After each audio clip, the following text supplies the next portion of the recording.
ஜெய் ஸ்ரீ மாத்ரே நமக. ஜெய் குருதர், ஜெய் குரு பரசுராம். நமஸ்காரம். நான் கரூர்லேருந்து வல்சலா பணிக்கர், பிரசன்ன ஜோதிடர். இன்னைக்கு நம்ம மகாலய அமாவாசை, மகாலயபட்ச அமாவாசையை தான் நம்ம பார்க்க போகிறோம். இந்த நாளில் என்ன விரதம் இருக்கணும், நீங்கள் எப்படி செய்யணும், என்னென்ன விஷயங்கள்லாம் செய்யணும், எவ்வளோ பெரிய தோஷங்களாக இருந்தாலும் அந்த தோஷத்தெல்லாம் போக்குறதுக்கு சில வழிமுறைகள் இருக்குது. அது இந்த நாளில் செய்யணும். அதெல்லாம் என்னங்கிறத நான் சிம்பிளாக சொல்கிறேன். இந்த மாதம் பார்த்திங்கன்னா 21 இந்த மகாலயபட்ச அமாவாசை.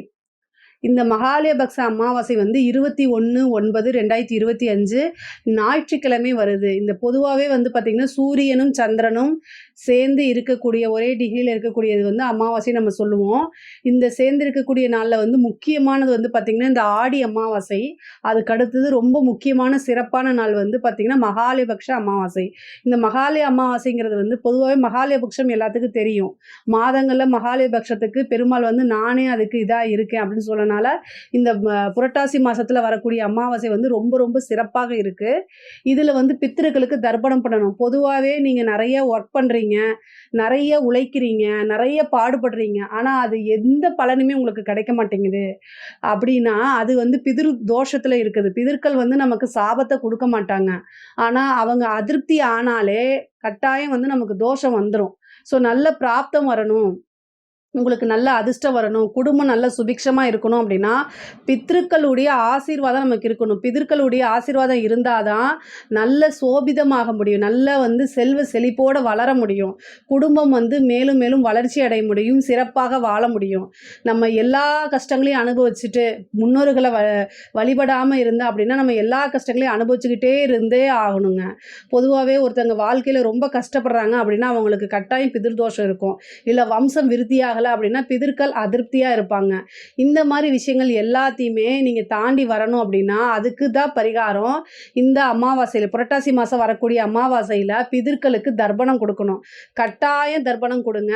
ஏன்னா இது நீங்கள் வருடம் முழுவதுமே அமாவாசை கும்பிடலைன்னா கூட இந்த புரட்டாசி மாதம் வரக்கூடிய அமாவாசையில் நீங்கள் உங்களுடைய முன்னோர்களுக்கு பிதர்களுக்கு தர்ப்பணம் கொடுக்கறதுனால எல்லா விதமான தோஷங்களும் போகும், குடும்பமும் நல்ல செல்வ செழிப்போடு இருக்கும், சுபிக்ஷமாகவும் இருக்கும். ஒரு வம்சம் விருத்தி ஆகணும் அப்படின்னா அதுக்கு பிதர்களுடைய ஆசீர்வாதம் வேணும்.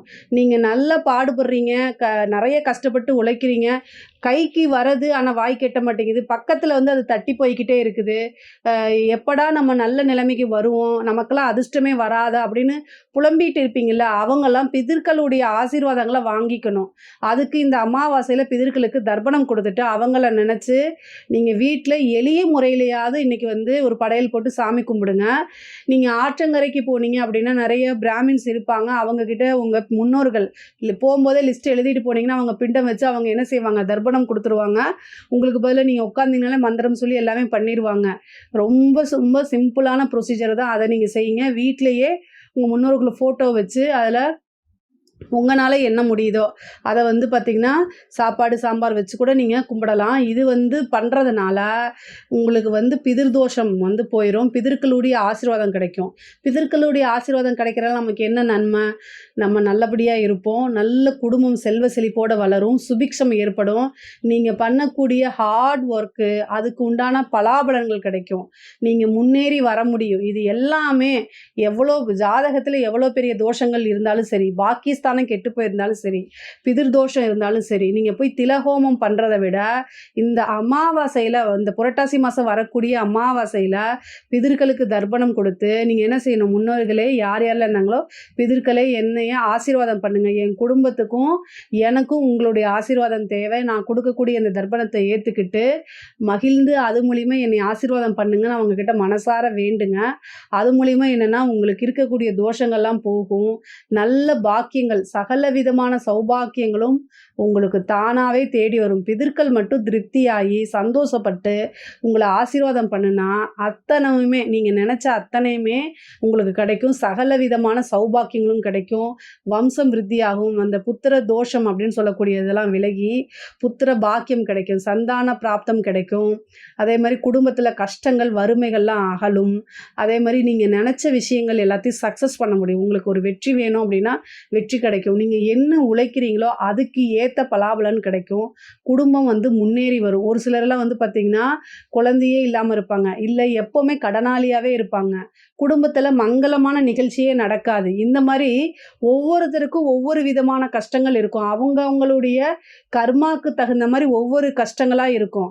அந்த கஷ்டத்தெல்லாம் நீங்கள் போக்கணும் அப்படின்னா இந்த புரட்டாசி மாதம் வரக்கூடிய அமாவாசை திதியில் ஒரு நேரம் காலையில் விரதம் இருந்து முன்னோர்களுக்கு தர்ப்பணம் கொடுத்துட்டு வீட்டில் வந்து அவங்களுடைய ஃபோட்டோ வச்சு அவங்களுக்கு படையல் போட்டு சாமி கும்பிட்டு அதை காக்காய்க்கு வச்சுட்டு அதுக்கப்புறம் நீங்கள் விரதத்தை முடிச்சுக்கலாம். முடிஞ்சால் ஏழை எளியவர்களுக்கு இன்றைக்கி அன்னதானம் பண்ணுறது, அதே மாதிரி வந்து பிராமணர்களுக்கு வந்து தானம், வஸ்திர தானம் கொடுக்கறது, காய்கறிகள் வாங்கி கொடுக்கறது, ஏழை எளியவர்களுக்கு சாப்பாட்டுக்கு உண்டான பொருள், இந்த மளிகை ஜாமான்னு சொல்லுவோம் இல்லையா, அந்த மாதிரி பொருட்களை வாங்கி தானம் கொடுக்கறது. இங்கே பாருங்கள், உங்களால் என்ன முடியுதோ அதை மட்டும் நீங்கள் கொடுங்க. மற்றபடி கடன் வாங்கி இன்னொருத்தங்களுக்கு நீங்கள் செய்ய வேண்டாம். அது உங்களுக்கு இல்லை, எல்லாத்துக்கும் பாவமாக போயிடும். அதனால் கடன் வாங்கி எந்த விஷயமும் செய்யாதீங்க. உங்களால் என்ன முடியுமோ அதை தானமாக கொடுத்தா போதும். என்கிட்ட காசே இல்லைன்னா நீங்கள் தர்ப்பணம் மட்டும் கொடுத்துட்டு, நீங்களே கூட கொடுக்கலாம், கொடுத்துட்டு முன்னோர்களை நினச்சி சாமி கும்பிடுங்க. அதை காக்காய்க்கு வைங்க. காக்காயே பித்திருக்கள் வடிவில் வந்து எடுத்துக்கிட்டு உங்களை ஆசீர்வாதம் கட்டாயம் பண்ணுவாங்க. அதாவது பிதர்கள் வந்து நீங்கள் ஆடம்பரமாக இருக்கிறீங்களோ இல்லையோ அவங்களுக்காக நீங்கள் என்ன எஃபர்ட்ஸ் போடுறீங்க, என்ன மெனக்கடுறீங்க அப்படிங்கிறத பார்ப்பாங்க.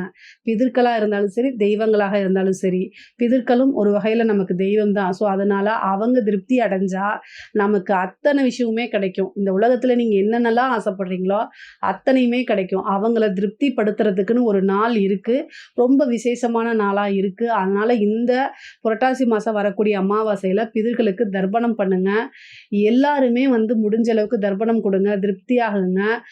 அவங்கள திருப்திப்படுத்துங்க. கட்டாயம் உங்களோட வாழ்க்கையில் எந்தவித குறைபாடுமே இருக்காது. இதில் ஏதாவது சந்தேகங்கள் இருக்குது அப்படின்னா கமெண்ட்ஸில் கேளுங்க, கட்டாயம் நான் ஆன்சர் பண்ணுறேன். நம்மளுடைய சேனலை லைக் பண்ணுங்கள், ஷேர் பண்ணுங்கள், சப்ஸ்கிரைப் பண்ணுங்கள். நன்றி, வணக்கம்.